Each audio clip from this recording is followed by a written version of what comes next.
Sa isang maliit na baryong tahimik tuwing umaga at maingay tuwing hapon, may isang batang kilala hindi dahil mabait siya, kundi dahil hindi siya marunong magpasalamat. Ang pangalan niya ay Brant. Hindi naman masamang bata si Brant. Masipag siyang tumulong sa bukid kapag trip niya, tumatakbo sa palayan at mabilis ngumiti kapag may laro. Pero tuwing may gumagawa ng mabuti para sa kanya, isang libreng merienda, isang tulong sa assignment, o kahit payong sa ulan, wala man lang siyang salamat. Parang natural lang sa mundo na bigyan siya at natural din para sa kanya na tanggapin. At madalas din siyang pagalitan ng nanay niya. Anak, hindi lahat ng tulong ay libre. Ang kabutihan, binabalik yan kahit papano. Pero si Brant, iiling lang. Ay bakit sila nagbibigay kung ayaw naman nila? Ako pa ba maniningil? At dun nagsisimula ang problema. Sa baryo, may isa siyang matalik na kaibigan, si Mako, ang tahimik at mabait na batang halos kabaligtaran niya. Kapag naiwan ni Brant ang lapis, si Mako ang nagpapahiram. Kapag nagutom sa gitna ng laro, si Mako ang may baon.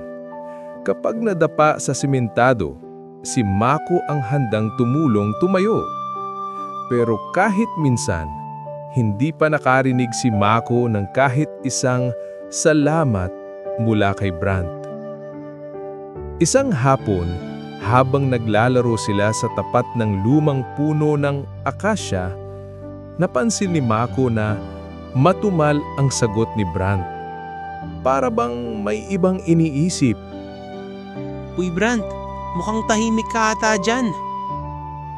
Tumingin si Brant sa kanya at halatang wala sa mood. Wala. Ginawa ko na naman lahat ng gawaing bahay kanina pero wala man lang. Anong ibig mong sabihin? Wala man lang akong narinig na kahit salamat man lang kay mama. Tahimik na huminga si Mako.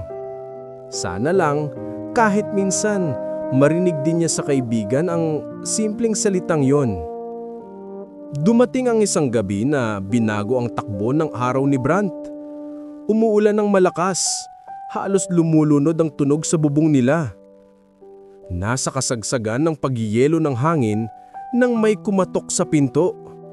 Pagbukas niya, si Mako, basang-basa, nanginginid, hawak ang sirang payong. Brant, pasensya na sa istorbo.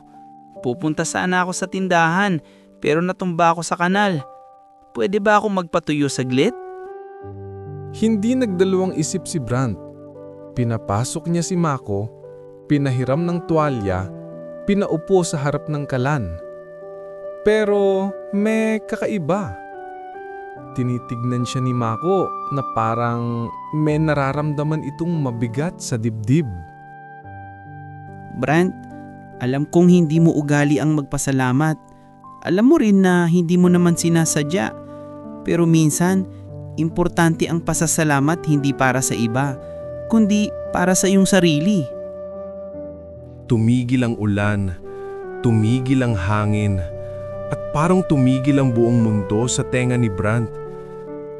Hindi niya alam kung bakit pero unang beses niyang naramdaman ang bigat ng salitang iyon.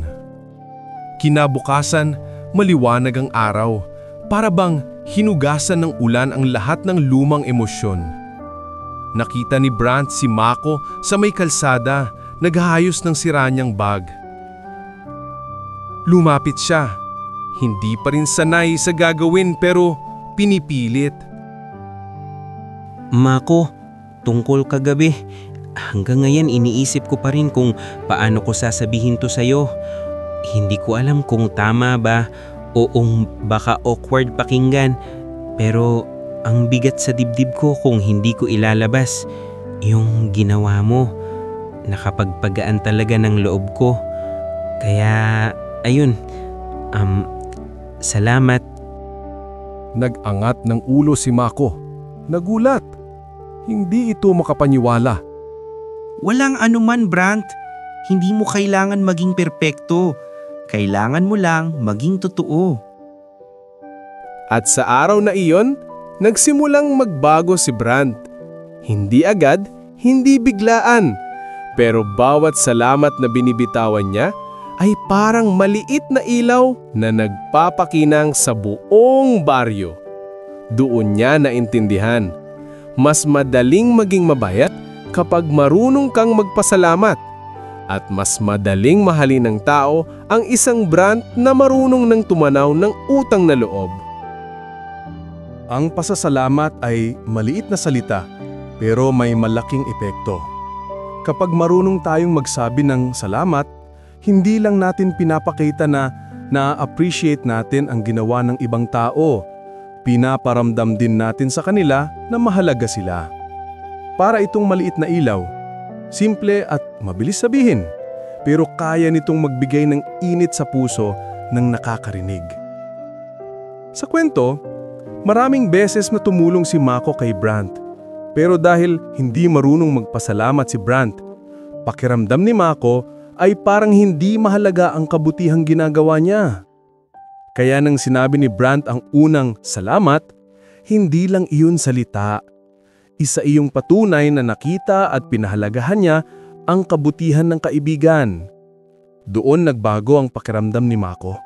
At doon nagsimulang magbago si Brandt bilang tao.